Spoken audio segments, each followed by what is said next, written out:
manusia nang hatinya itu penuh dengan zikrullah. Hatinya itu artinya zikrullah. Hatinya zikrullah. Dia kada menoleh kepada dunia ini kecuali yang kebutuhan hidupnya. Kecuali kebutuhan hidupnya. Nah ini siddiqin. Ini orang-orang yang siddiqin. Ini kada akan bisa dicapai kecuali melalui Alhamdulillahil qadiril muqtadir al-jabiri qalba abdin munkasir. Asyhadu an la ilaha illallah wahdahu la syarika lahul mutakabbir. Wa asyhadu anna sayyidana Muhammadan abduhu wa rasuluhul mudzakkir.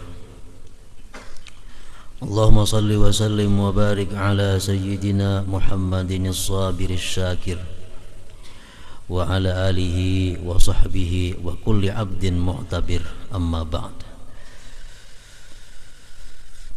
Yang kita hormati dan kita cintai para habaib dan para alim ulama, guru-guru agama, para muhibbin, hadirin hadirat rahimakumullah. At-tasi wa sittun wa sab'un min asma'illah al-husna al-qadir al-muqtadir. Yang ke-69 dan yang ke-70 daripada nama-nama Allah al-husna, al-qadir dan al-muqtadir.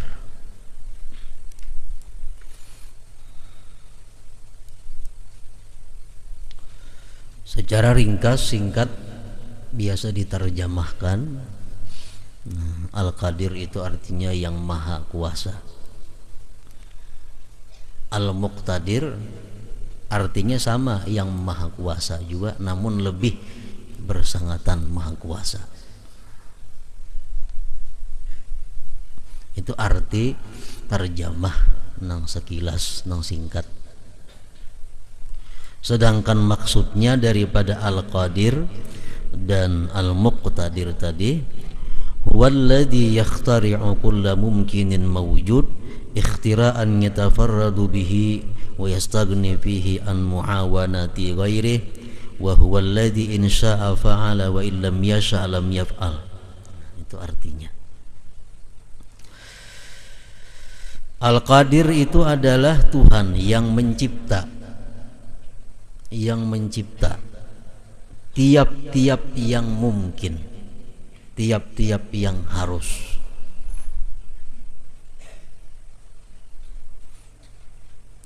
Hukum akal ada 3. Pertama, wajib. Kedua, mustahil.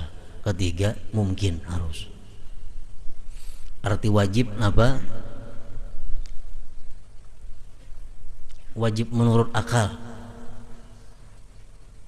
sesuatu yang kada terupa pada akal ulih tiadanya. Sesuatu yang kada terupa oleh akal tiadanya. Contohnya Allah, wajib itu ada. Karena kada terupa pada akal kita, tiada Allah, kada terupa. Nah itu wajib ngarannya. Nah, mustahil bang, mustahil artinya sesuatu yang kada terupa adanya, nang kada terupa adanya. Seperti Tuhan 2 itu kada terupa pada akal, mustahil. Nah yang ketiga apa? Harus. Harus ini bisa ada, bisa kada ada. Harus artinya bisa ada, boleh jadi kada ada. Nah kudrat Al-Qadir, Tuhan yang bernama Al-Qadir ini, dia menciptakan sesuatu yang mungkin, yang harus, yang ada sekarang. Jadi yang diciptakan Allah itu, Al-Qadir ini, sesuatu yang harus, bukan sesuatu yang wajib, bukan sesuatu yang mustahil. Umpamanya, apakah Al-Qadir ini menciptakan Allah Ta'ala? Apakah ini Al-Qadir yang mencipta Allah kada mau kayak itu. Kenapa? Karena Allah tuh kada mungkin, Allah tuh sudah wajib adanya, Allah sudah nyata ada.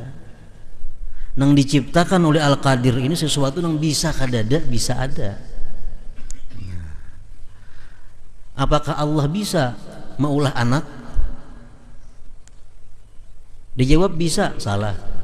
Dijawab kada bisa, salah. Nang bujur kayak apa? Anak bagi Tuhan itu mustahil.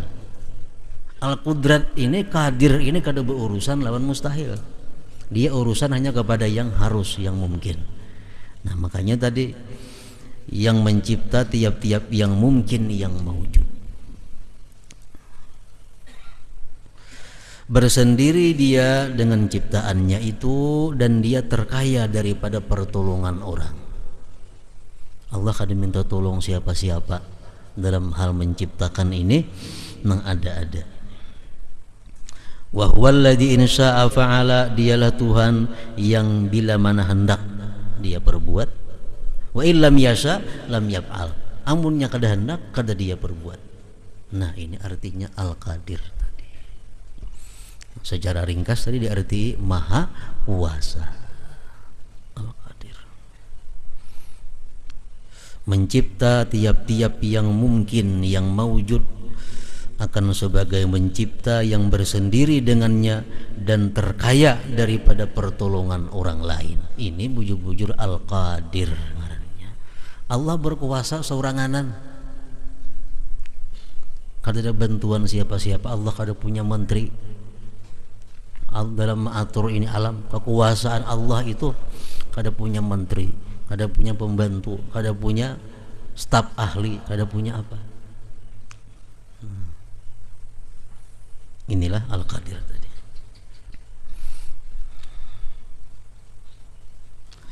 Qala Allah Ta'ala, firman Allah di dalam Al-Quran, Qul huwal qadiru ala ayyab'atha alaikum azaba min fawqikum aw min tahti arjulikum aw yalbisakum syi'a wa yudhika ba'dakum ba'sa ba'd.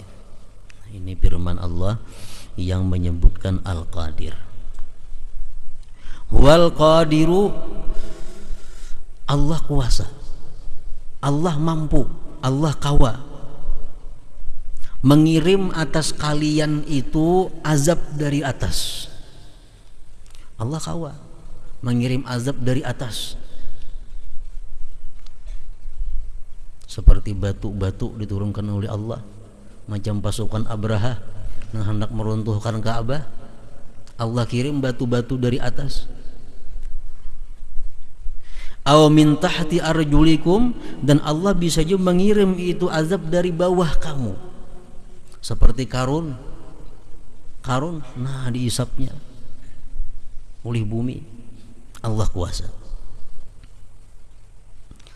Dan Allah juga kuasa menjadikan kamu itu berkelompok-kelompok, bermazhab-mazhab, berfirqah-firqah. Dan Allah bisa saja mengirimkan azab kepada kalian itu berupa perang saudara. Yudhika ba'dakum ba'sa ba'din. Jadi dalam ayat ini Allah mengatakan bahwa, qul, katakan hai Rasulullah, hai Muhammad, bahwa Allah itu mampu mengirimkan kepada kamu azab, baik dari atas, baik azab dari bawah, atau azab ini berupa perselisihan antar kita, atau bisa juga azabnya berupa perang saudara. Nah begitu turun ayat ini kepada Rasulullah sallallahu alaihi wasallam, ujar Nabi kita, da'autu rabbi ayyadfa'a an ummati arba'an. Begitu ayat ini turun, aku minta kepada Tuhan agar umatku dihindarkan daripada 4 bala itu, 4 azab, dari atas, dari bawah, berkutak-kutak, berkelompok-kelompok, atau perang saudara. Aku minta kepada Tuhan, ya Nabi, umatku dilindungi daripada 4 macam itu. Farafa'a anhum musnatain wa aba ayyarfa'a asnatain. Ternyata Allah hanya mengabulkan 2, dan Allah kadang mengabulkan 2 berikutnya. Dua yang dikabulkan Allah, yang mana Allah kada akan mengutus bala dari langit kepada umat Nabi Muhammad, dan Allah kada akan mengutus bala dari bawah bumi kepada umat Nabi Muhammad. Itu diterima oleh Allah. Dua yang ditolak oleh Allah permintaan Nabi kita, yaitu apa? Berkutak-kutak ini umat Islam, berkelompok-kelompok, dan perang saudara. Wal qadir, dialah yang maha kuasa.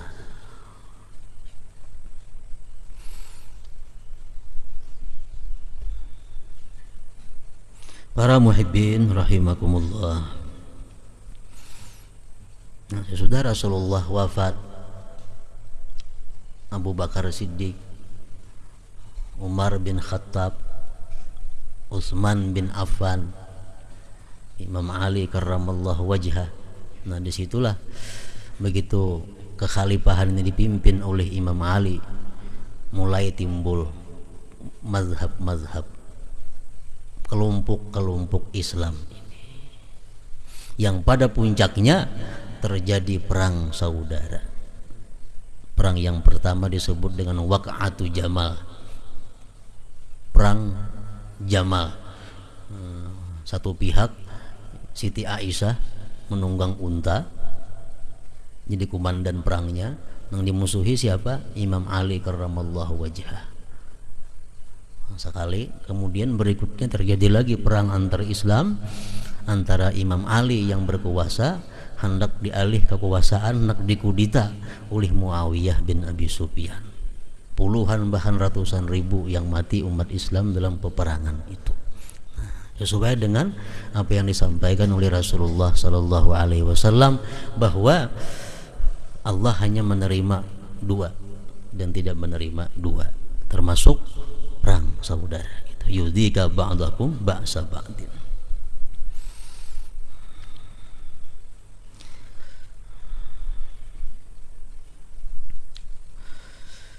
Al-mu'min bismillahil qadiri wal muqtadir ay yaqdira kahra nafsihi al-ammarah bisu wa dzalika bi ay yujahida bir riyadat. Kita sudah tahu bahwa Allah itu maha kuasa. Allah bisa berbuat apa yang ia kehendaki. Siapa juga pun kada akan bisa menghalangi kehendak Allah. Siapa juga kada bisa. Sudah percaya itu, sudah beriman kayak itu kita. Nah, lalu keimanan kita bahwa Allah itu berkuasa, nah kita pun disuruh juga berkuasa. Kita disuruh berkuasa apa? Ayyaqdira qahra nafsihi, bahwa kita kuasa, kita mesti mampu mengalahkan nafsu al-ammarah bisu, yang selalu menyuruh kepada berbuat jahat. Nah, jadi kekuasaan kita ini tergantung kawakadanya kita mengalahkan nafsu ammarah bisu. Bila kita mampu mengalahkan nafsu ammarah bisu ini, berarti kita sudah berkuasa. Kada dikuasai oleh nafsu, artinya kada diperbudak oleh nafsunya, kada dijajah oleh nafsunya, tapi bahkan kita nang menjajah, kita nang menguasai nafsu ammarah kita ini. Para muhibbin rahimakumullah, nafsu ada mutmainnah, nafsu yang tenang, nafsu yang selalu ingin menghadap Allah, itu mutmainnah. Itu kada perlu diurus, sudah baiknya. Ada nafsu lawamah. Nafsu lawamah ini menurut sebagian ulama nafsu yang mencela dirinya bila berbuat jahat. Kita nih berbuat jahat, kita cela diri kita, itu nafsu lawamah. Baik nafsu ini nang diurus perlu ini, nang perlu kita kuasai nafsu ammarah. Nafsu nang hendak selalu berbuat jahat. Nah ini nang kita disuruh menguasainya.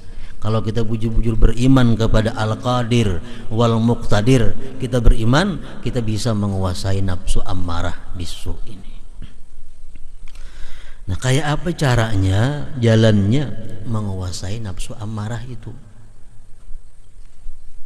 Disebutkan oleh Imam Ghazali, wa dzalika bi ayyujahida birriyadat, itu mesti kita lawan, mesti kita perangi dengan latihan. Latihan. Kada kawa kada latihan. Anak baperang kada kawa kada latihan.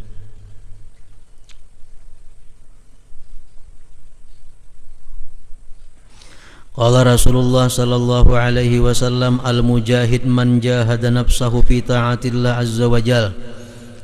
Ujar Rasulullah, orang yang berjihad itu sebenarnya adalah orang yang berjihad melawan nafsunya dalam taat kepada Allah azza wa jal.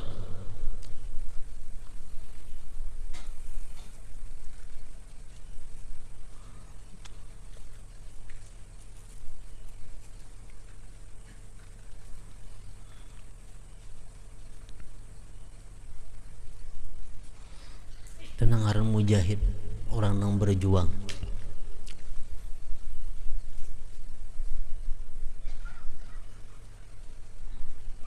Nah, jadi ini dituntut kita mengetahui nafsu ammarah, nafsu yang selalu hendak jahat, mata hendak melihat yang haram, itu nafsu ammarah. Tangan hendak menjabat yang haram, nafsu ammarah.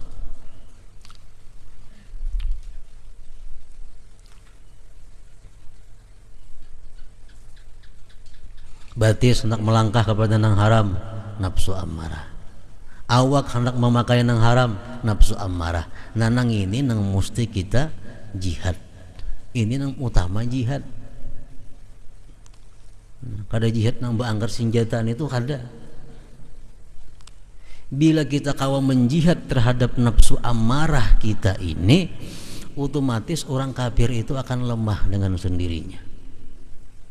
Kita nih kawa jihad terhadap nafsu amarah kita, otomatis orang kafir itu lemah dengan sendirinya. Kenapa orang kafir itu makmur? Kenapa orang kafir itu kaya raya? Karena kita ini kada mampu memerangi nafsu amarah kita. Kita kadang mau melawan nafsu amarah kita. Kita katuju nukar, katuju memakai, ampun hal orang kafir. Kenapa? Karena kita kada tahan menahan nafsu amarah. Jadi makanya Nabi al-mujahid itu menjahada nafsahu, menjahada nafsahu, nang kau memerangi nafsunya. Nang apa caranya melatih nafsu ini? Kita hendak mati itu dipanggil oleh Allah, ya ayyatuhan nafsul mutmainnah irji'i ila rabbiki radiyatan mardiyah padkhuli fi ibadi wadkhuli jannati. Kita hendak dipanggil Tuhan, ya ayyatuhan nafsul mutmainnah, hai nafsu yang tenang. Nah ini kita hendak kayak apa supaya nafsu kita ini jadi mutmainnah? Karena bawaan dalam parut kita ini punya nafsu amarah.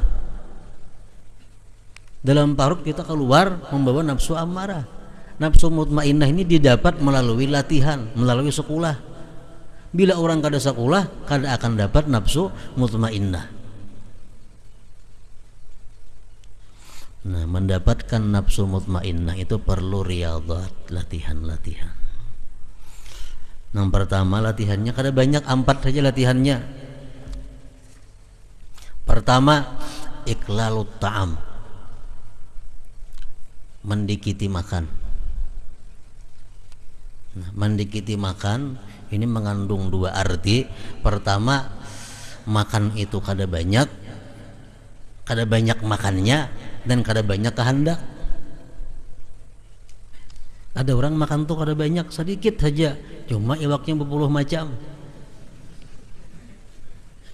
Makan segenggam aja tapi sate, ada ini, ada itu, macam-macam. Ini kada iqlalut ta'am, mendikiti makan. Yang pertama. Yang kedua, iqlalun niyam, mendikiti guring.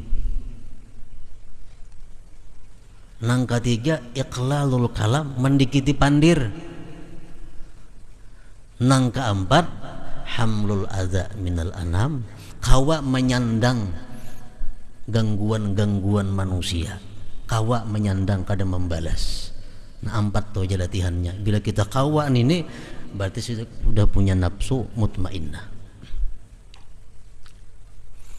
Para muhibbin rahimakumullah, iqlalut ta'am. Yang pertama sumber di sini.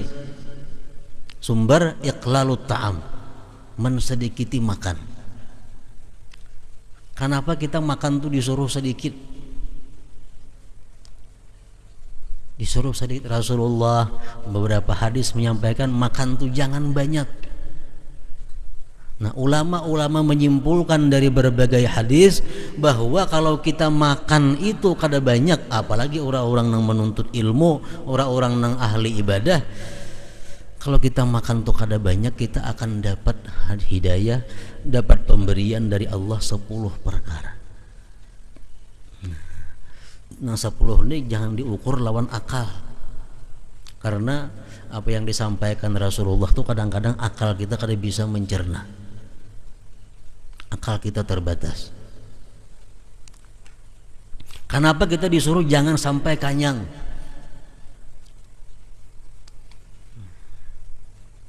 Jadi Imam Syafi'i mengatakan apa, parutnya hendaknya dibagi 3.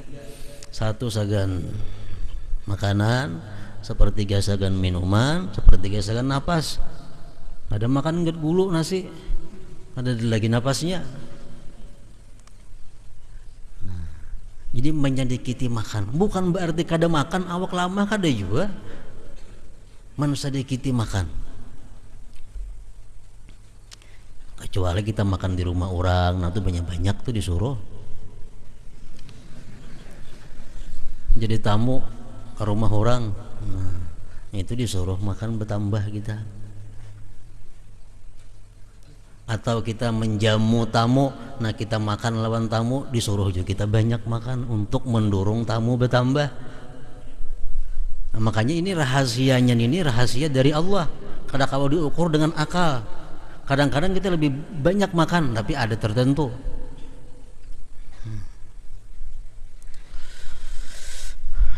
Pertama, kalau kita sedikit makan itu, ulama-ulama mengambil dari beberapa hadis Rasulullah. Pertama yang kita dapatkan apa? Safaul qalb, hati bersih. Apa hubungannya ya sedikit makan lawan hati bersih? Kalau akal kita mencerna, orang tuh sedikit makan, hatinya bersih, safa.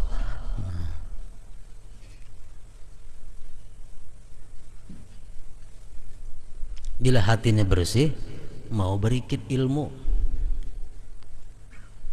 Ilmu tuh berikit karenanya bersih. Barang tuh betagar kita cat, kata dibersihi tagarnya, hilang catnya.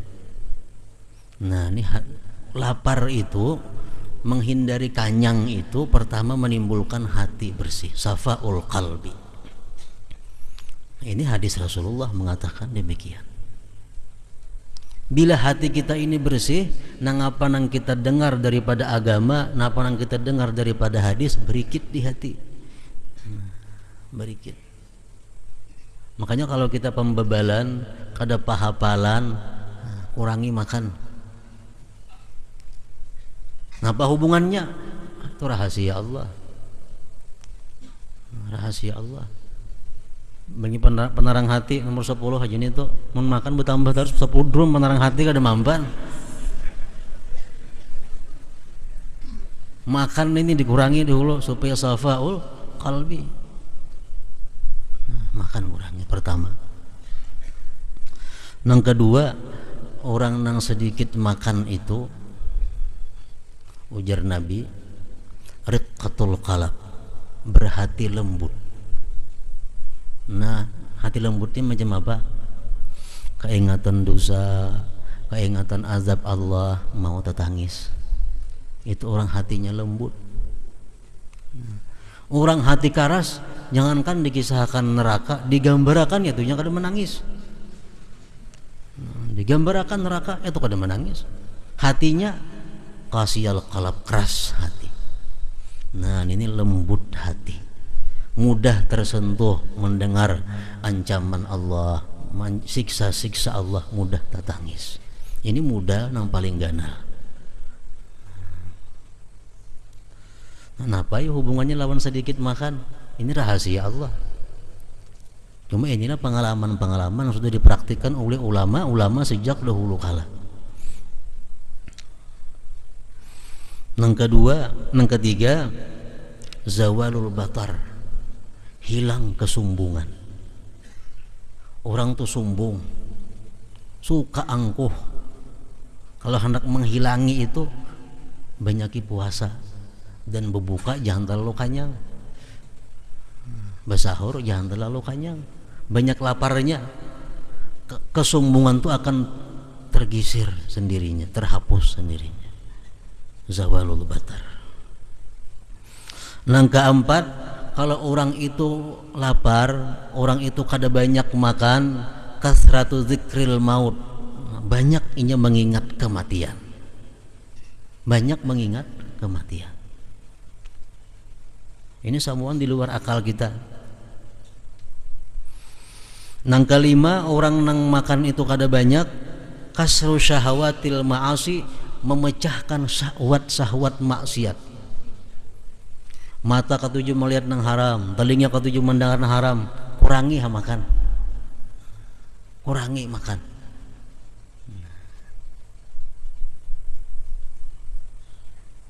Nang keenam, suhulatus sahar bil lail, mudah bangun malam. Bangun malam tuh mudah.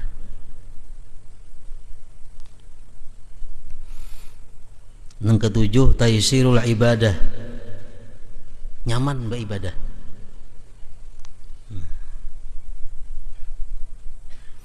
Yang kedelapan, indifa'ul amrat, tertolak segala macam penyakit. Nah ini paling-paling ini yang bisa diterima. Hanya ada penelitian bahwa sumber segala macam penyakit yang ada di tubuh manusia itu akibat kesalahan pola makan. Ini hanya kawal diteliti oleh ahli sekarang ini. Kenapa Islam itu menyarankan jangan banyak makan, nah hanya dapatnya diteliti ini. Dengan banyak lapar itu terhindar dari berbagai macam penyakit. Nang kesembilan, khifatul mu'nah wa yashudul wara. Nang kesembilan, kada banyak makan itu inting biaya. Inting biaya. Apabila inting biaya apa? Mudah wara. Mudah wara. Kalau kita hidup ini punya beban biaya yang tinggi, sulit wara itu. Kenapa? Karena biaya banyak, pengeluaran banyak, otomatis mencari banyak. Kalau kita makan ini apa adanya, nah mudah wara. Yang ke-10, as-sakha, pemurah. Orang yang pemurah, kalau dalam hatinya belum ada sifat pemurah, kurangi makan itu. Nah jadi ini rahasia-rahasia yang didapat bagi orang nang kada mau mengenyangi perutnya. Yang pertama tadi ini kuncinya untuk mendidik nafsu amarah kita, untuk menguasai nafsu amarah kita. Yang pertama, mensedikiti makan, sedikit makannya, sedikit kehendaknya. Makan tuh unjuk lawan bini aja mengaturnya, kada usah kita nang mengatur makan. Menunjukkan kita kada bakal hendak ngarannya. Nah duit hari ini nukar apa tasarah aja, bila nyaman makan, bila kada kurangi makan. Jangan bakal hendak seorang. Ini nang sudah bebinian, amun nang kada bebinian makin nyaman lagi nih tuh. Kada perlu mengurusi urusan makanan itu, jakanya laki-laki nih. Apa yang disuruh bini itulah yang dimakan. Karena bakal hendak macam-macam. Wah ini kurang kicap, kurang itu, kurang ini. Nah kalau kita kawan menyedikiti makan, menyedikiti kehendak nih tuh, nah dapat tuh nang 10 hal tadi. Di situ kuncinya untuk nafsu ammarah ini bisa dikuasai. Yang kedua, mengurangi guring. Napa gunanya mengurangi guring? Keuntungannya napa? Dalam hal pendidikan nafsu ammarah, ulama mendapatkan dari beberapa hadis bahwa kalau kita kawa mengurangi guring itu, kita akan dapat safwul iradat. Artinya apa? Kehendak itu selalu baik, selalu bersih. Hati ini hendak nang baik saja, hati hendak nang ibadah saja, hati hendak nang bermanfaat saja. Itu bisa didapat melalui kurang guring. Ini pun masih kada bisa kita akal kita mencerna apa di mana hubungannya. Cuma itulah kenyataannya yang disampaikan oleh para ulama mengambil dasar daripada hadis-hadis Rasulullah. Bila orang tuh banyak guring, Imam Ghazali mengatakan kalau sudah 8 jam tuh sehari banyak guring. 24 jam tuh 8 jam guring, berarti sepertiga umur kita hilang. Itu sudah banyak guring. Bahkan jika ulama mengatakan siapa guring 8 jam makan 3 kali sehari, baik sapi badannya. Sapi kalau disumbali dijualin apa? Ada napa-napa. Makan 3 kali sehari, guring 8 jam, baik sapi.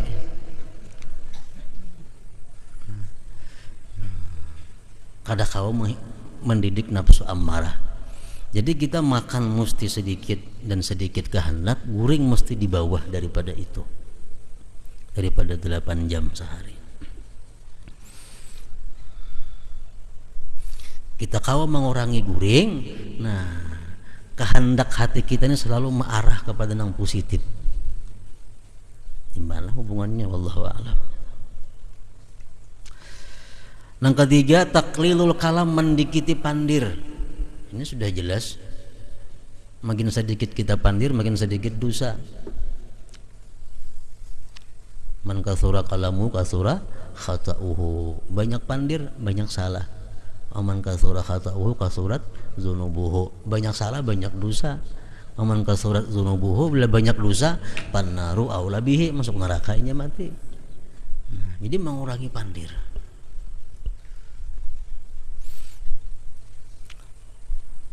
Nah, jadi ini tugas sebenarnya oleh guru-guru nang pembimbing khusus murid. Misalnya guru khusus itu murid berlima ini kada sama. Ini kada pengguring orangnya.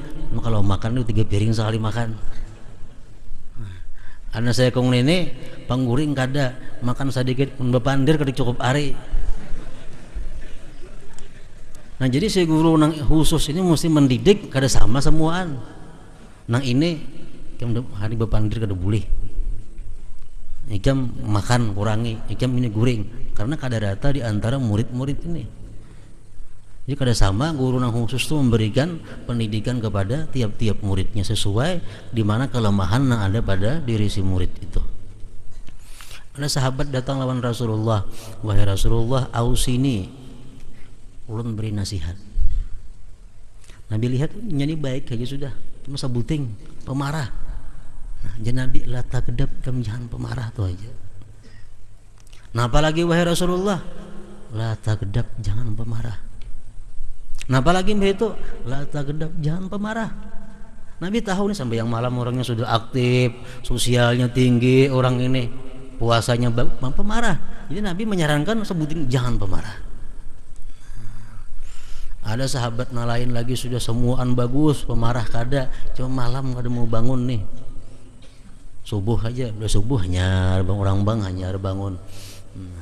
Lalu jar Nabi, seandainya itu pulan bin pulan bangun malam, niscaya dia paling baik laki-laki. Jadi sesuai kebutuhan orangnya ini. Jadi namanya diberi karunia oleh Allah, makan ini kada hendak kenyang, makan kada banyak pilihan, itu karunia Allah. Kalau tapi pangguring bagus, jangan mencari obat guring. Ini kada guring belisah, ada mau guring, padahal baik kada guring itu. Asal dibawa berzikir, bawa bersalawat. Kalau kada guring dibawa kunyuk-kunyuk nanti nang mau. Kalau orang tuh kada mau guring tuh anugerah Allah. Napa anugerahnya sama malaikat? Malaikat tuh mau guring. Kalau kita kada mau guring itu luar biasa. Coba bawa salawat. Kada apa-apa.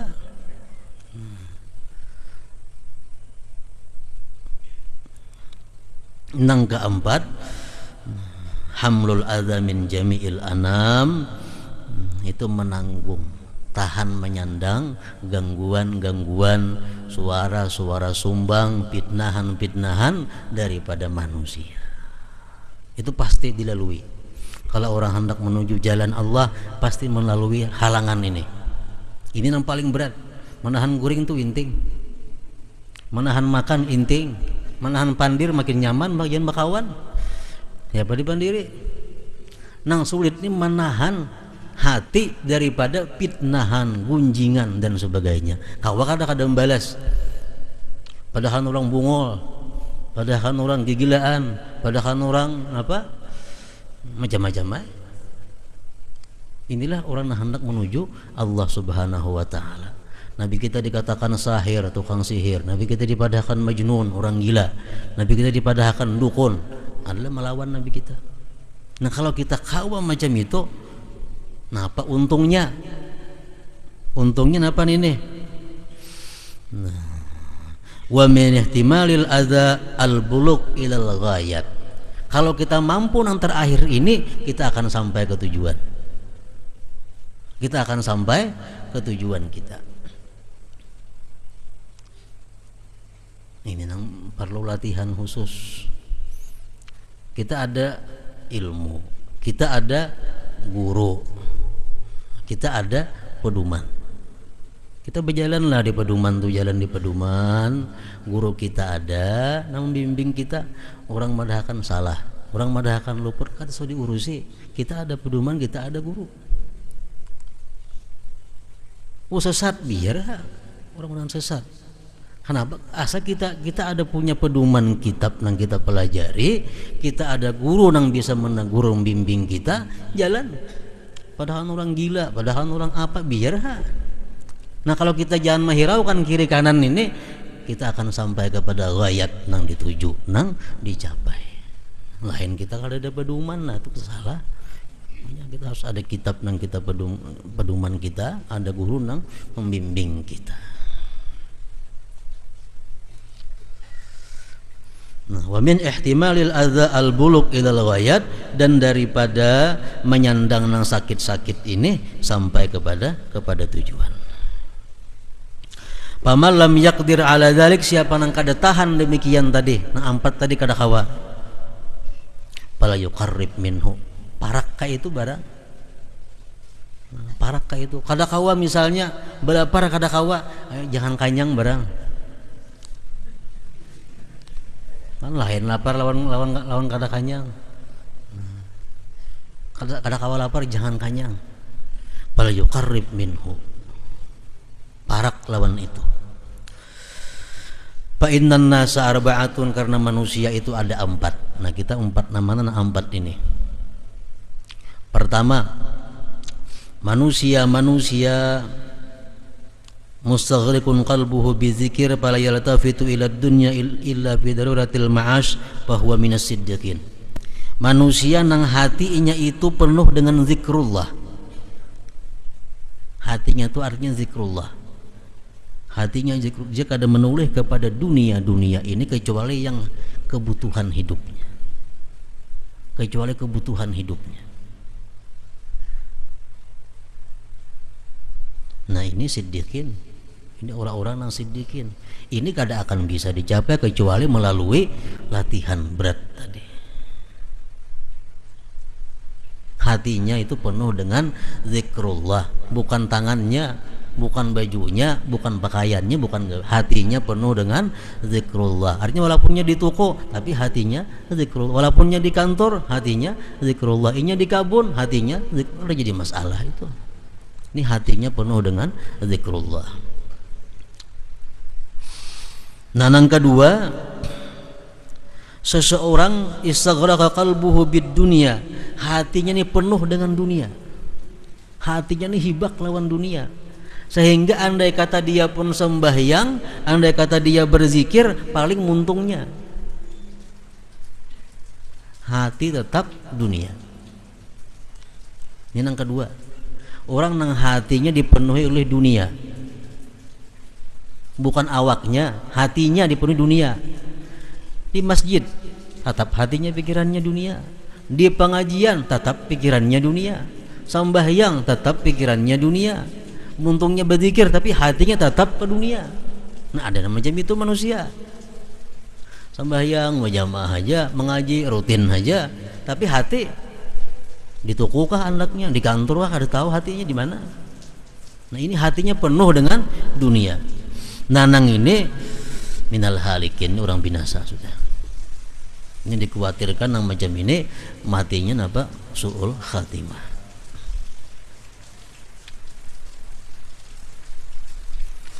Nanang ketiga, seseorang ini bekerja dunia dan agama, dunia akhirat. Nah, kadang-kadang inya zikir sampai ke hati-hati juga, kadang-kadang dunia ke hati-hati juga. Dunianya ada, akhiratnya ada. Nanang ini, ujar Imam Ghazali menyebutkan, fahada yadkhulun nar illa annahu yanju minha sari'a. Ini orang masuk neraka juga, cuma cepat keluarnya.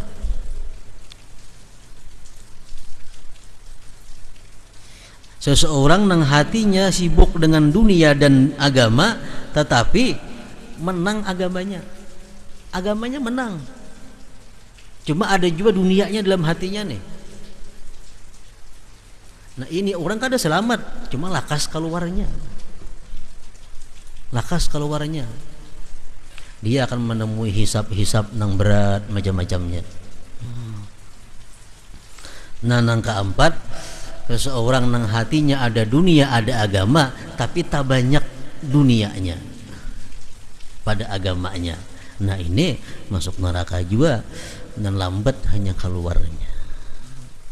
Nah, ini antara nang empat itu, nang pertama, nang paling baik melalui latihan. Ini mana diri kita mau ukur kira-kira nang makan kah nang dikurangi, mana bepandir kah dikurangi, guring kah dikurangi, atau kada penahanan penyingkingan. Orang penyingkingan nih, bisa beda motor hendak tegipak bungol ya, hanya hendak tegipak belum tegipak lagi, bungol sudah keluar di muntung nih.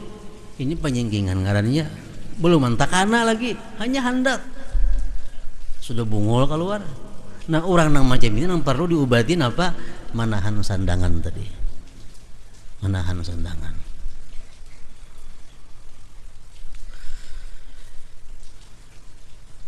Ini keimanan kita kepada nama Allah Al-Qadir wal Muqtadir itu menuntut bahwa kita bisa menguasai diri kita, bisa menguasai nafsu ammarah bisu, sehingga menjadi nafsu nang tentram, nang tenang kepada Allah Subhanahu wa taala.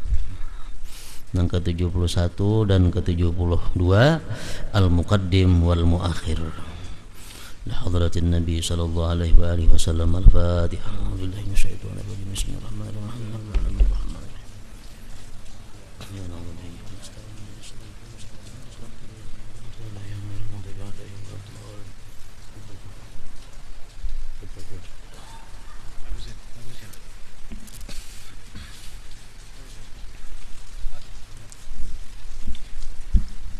Bismillahirrahmanirrahim. Alhamdulillah rabbil alamin. Allahumma shalli ala sayyidina Muhammadin wa ala ali sayyidina Muhammad.